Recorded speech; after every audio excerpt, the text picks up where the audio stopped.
विद्यार्थियों का एसएसबी की ऑनलाइन क्लास में स्वागत है। पिछली क्लास में हमने धनायन विनिमय के बारे में पढ़ा था। आज हम पढ़ेंगे प्रतिशत बेस संतृप्ति के बारे में, ये क्या होती है, और लास्ट इसके बाद में पढ़ेंगे धनायन विनिमय या आयन विनिमय का महत्व। तो प्रतिशत बेस संतृप्ति की परिभाषा देखी जाए तो है, बेस संतृप्ति होती है मृदा की कुल धनायन विनिमय क्षमता एवं कुल विनिमय भस्म की मात्रा का अनुपात ही क्या कहलाती है, बेस संतृप्ति कहलाती है।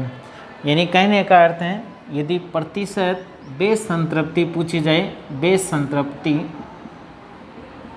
प्रतिशत बेस संतृप्ति बराबर होता है कुल विनिमय भस्म, कुल विनिमय भस्म परसेंटेज निकालना आता ही है।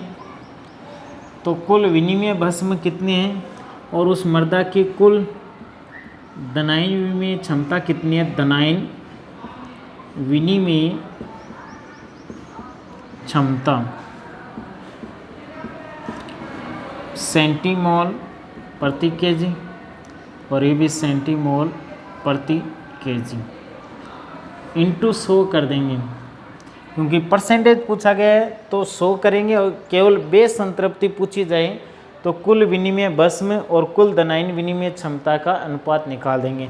कहने का अर्थ है, मान लो किसी मृदा की धनायन विनिमय क्षमता कितनी है, मान लो 100% है, धनायन विनिमय क्षमता 100 है, ठीक है। उसमें से कुल विनिमय भस्म कितना है, यानी हाइड्रोजन और एल्यूमिनियम के अलावा कितना है। विनिमय भस्म कौन कौन से हो सकते हैं, सोडियम, पोटेशियम, कैल्शियम और मैग्नीशियम, इनकी मात्रा कितनी है। कुल धनायन विनिमय क्षमता में से कैल्शियम, पोटेशियम, मैग्नीशियम और सोडियम की मात्रा कितनी है, इनका अनुपात क्या कहलाएगी, प्रतिशत बेस संतृप्ति। जैसे हम कहते हैं भाई आपके गणित में नंबर कितने हैं, विज्ञान में कितने, या हम कहें गणित के अलावा बाकी जो 5 सब्जेक्ट बचे, हिंदी, इंग्लिश, संस्कृत, सामाजिक और विज्ञान, इनमें कितना है, तो वो क्या कहलाएगा। गणित को छोड़ दिया, मतलब हाइड्रोजन और एल्यूमिनियम को छोड़ दिया, तो उसके अलावा क्या बचे, कैल्शियम, पोटेशियम, सोडियम और मैग्नीशियम, इनका मान और कुल धनायन विनिमय क्षमता है, उनका जो अनुपात आएगा उसको कहेंगे बेस संतृप्ति, और गुणा 100 करेंगे तो प्रतिशत बेस संतृप्ति। जैसे एक उदाहरण लिया गया, यदि किसी मृदा की प्रतिशत बेस संतृप्ति 80 है, यानी ये आंसर आपका 80 आया, 80%, तो इसका अभिप्राय क्या होगा कि उसकी जो CEC है 4/5 भाग भस्मों से, यानी 80 है, इसका मतलब उसकी CEC का मतलब धनायन विनिमय क्षमता का 4/5 भाग, यानी टोटल मान लो 5 है, ठीक है। 5 में से 4/5 भाग किससे है, कैल्शियम, मैग्नीशियम, पोटेशियम और सोडियम से हैं, जबकि 1/5 भाग किससे रहेगा, हाइड्रोजन या एल्यूमिनियम से संतृप्त रहेगा। कहने का अर्थ है उसमें 80 भाग, 80% का मतलब 80 भाग पर तो क्या है, कैल्शियम, मैग्नीशियम, सोडियम और पोटेशियम है, जबकि 20% भाग पर, यानी 20 भाग पर क्या रहेगा, हाइड्रोजन और एल्यूमिनियम रहेगा। यदि 100 मानते हैं, यदि 5 माना तो 4/5 भाग विनिमय भस्म और 1/5 भाग क्या रहेंगे, एल्यूमिनियम और हाइड्रोजन आए रहेंगे। यह है प्रतिशत बेस संतृप्ति। अब एक फॉर्मूला लिखा है, यहाँ फॉर्मूला मैं थोड़ा सा लिख देता हूँ। प्रतिशत बेस संतृप्ति को V से दर्शाते हैं, V बराबर S/T × 100। प्रतिशत बेस संतृप्ति को V से दर्शाया, तो प्रतिशत बेस संतृप्ति कुल विनिमय भस्म है S, और T क्या है, कुल धनायन विनिमय क्षमता।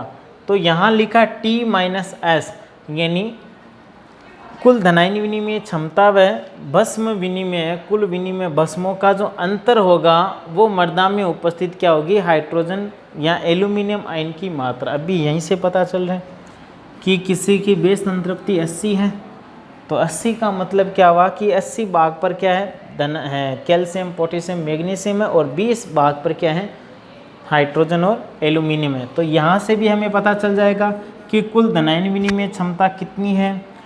तो कुल धनायन विनिमय क्षमता 100 मानी, और भस्म कितने 80 है, तो बचा कितना 20, तो 20 पर क्या है हाइड्रोजन और एल्यूमिनियम है। अब देखिए परिभाषा, वे मृदाएं जिनके कोलाइडी संकीर्ण विनिमय कैल्शियम आयन से परिपूर्ण हों, यानी कोई मृदा है ये क्ले, ये इसका पृष्ठ है, उस पर कैल्शियम आयन जुड़े हुए हैं, अधिक मात्रा में जुड़े हैं, तो उसको तो कहेंगे भस्म संतृप्त मृदा, क्योंकि ये जो है ना ये भस्म आयन है, भस्म क्षारीय आयन है, भस्म का मतलब होता है क्षार, ये क्षारीय आयन है, जबकि जो हाइड्रोजन और एल्यूमिनियम होते हैं वो अम्लीय आयन होते हैं। जब हमने अम्ल धनायन विनिमय और ऋणायन विनिमय पढ़ा था वहाँ देखा था। तो यदि कैल्शियम की मात्रा अधिक है तो उसको क्या कहेंगे भस्म संतृप्त मृदा, और यदि कैल्शियम नहीं है तो उसको कहेंगे भस्म असंतृप्त मृदा, भस्म असंतृप्त मृदा। यदि वहाँ कैल्शियम आयनों की मात्रा कम है या कमी आ जाए तो उसको क्या कहेंगे भस्म असंतृप्त मृदा कहेंगे, और यदि ज़्यादा है तो उसको भस्म संतृप्त मृदा कहेंगे। अब अपना टॉपिक है आयन विनिमय का महत्व, कि महत्व क्या है वो देखते हैं। आयन विनिमय का महत्व है, लास्ट टॉपिक बचा है आयन विनिमय का महत्व।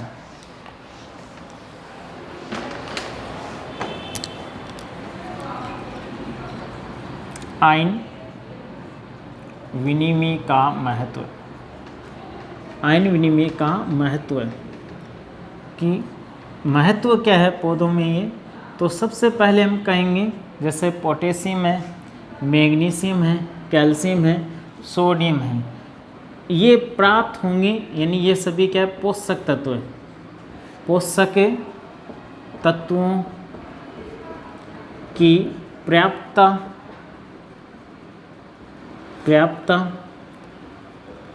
पोषक तत्वों की पर्याप्तता या अपर्याप्तता का प्रभाव, पर्याप्तता ही है सीधा ही, पर्याप्तता या अपर्याप्तता कि ये पोषक तत्व कितने मिलेंगे या कितने नहीं मिलेंगे उसका हमें पता चलता है। अभी जैसे हमने पढ़ा था ना, अभी पढ़ा है बेस संतृप्ति, तो उससे हमें पता चल रहा था कि यदि किसी मृदा की 80% है तो 80 भाग पर कैल्शियम, पोटेशियम, सोडियम है, तो हमें पता चल जाएगा ये ज़्यादा है। यदि इसकी बेस संतृप्ति कम आती तो हाइड्रोजन और एल्यूमिनियम क्या है अधिक है। दूसरा इसमें है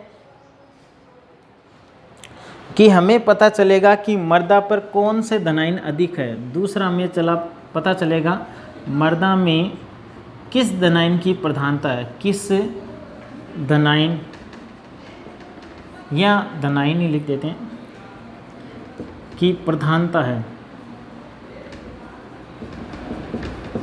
यह हम कह सकते हैं। इससे हमें पता चलेगा कि मृदा है वो कौन सा धनायन हमें प्रदान करेगी और कौन सा ऋणायन प्रदान करेगी, जिससे क्या होगा या धनायन प्रदान करने के कारण मृदा की संरचना में क्या आएगा सुधार आएगा, यह हम कहें धनायन प्रदान करती है। यानी इससे हमें पता चल जाएगा कौन सा धनायन प्रदान करेगी, तो जो दान करेगी उससे क्या होगा कि मृदा की भौतिक दशा सुधरेगी। यदि धनायन विनिमय होगा तो मृदा की भौतिक दशा भी सुधरेगी। आगे है ये मृदा प्रक्रमों को भी नियंत्रित करती है कि मृदा कौन से विकास की क्षेत्र की है। जैसे मान लो आपका क्षेत्र आ जाए उष्ण प्रदेश, गर्म जो क्षेत्र है वहाँ की मृदा की बात करें तो वहाँ क्या होता है अधिक वर्षा होगी।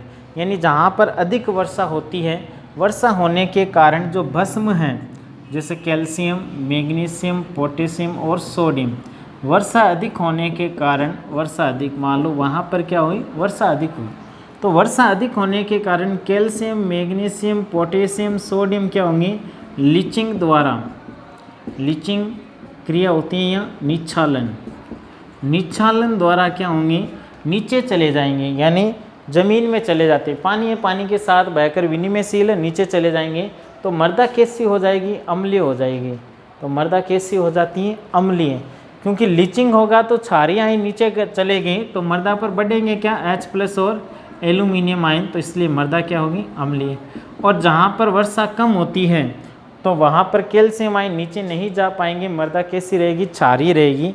ये सभी पता चलता है। या इससे हमें पता चलता है कि अम्लीय व क्षारीय मृदा का सुधार कैसे किया जा सकता है, कि अम्लीय मृदा में कौन से अम्लीय आयनों की प्रधानता है, हमें पता चल जाएगी कौन सी क्षारीय मृदा में क्षारीय आयनों की प्रधानता है, तो हम उसमें उपयुक्त उर्वरक डालकर, रासायनिक उर्वरक डालकर, जैसे यूरिया वगैरह है, कैल्शियम अमोनियम नाइट्रेट है, ये सभी खाद डाल के हम उसका निवारण कर सकते हैं। इससे हमें मृदा उर्वरकता या मृदा की उपजाऊ क्षमता का पता चलेगा कि मृदा में कौन से पोषक तत्व ज़्यादा मिलेंगे, इसके बारे में भी हमें आयन विनिमय द्वारा पता चलेगा। तो ये आयन विनिमय के कुछ 2-4 महत्व थे। तो ये अपना जो टॉपिक था आयन विनिमय अध्याय 4 वो समाप्त हो चुका है। अब इसके क्वेश्चन आंसर आपको PDF में मिलेंगे, जिसमें आपको निबंधात्मक क्वेश्चन किसी भी चैप्टर के नहीं करने हैं, क्योंकि निबंधात्मक जो क्वेश्चन है वो सारे नोट्स में आ जाएंगे। इसलिए आपको केवल वस्तुनिष्ठ, अति लघुरात्मक और लघुरात्मक क्वेश्चन नई कॉपी में करने हैं। क्वेश्चन आंसर की एक अलग कॉपी रखनी है जिसमें केवल क्वेश्चन आंसर लिखने हैं, नोट्स की अलग कॉपी होगी। मिलेंगे अगली क्लास में, तब तक के लिए धन्यवाद।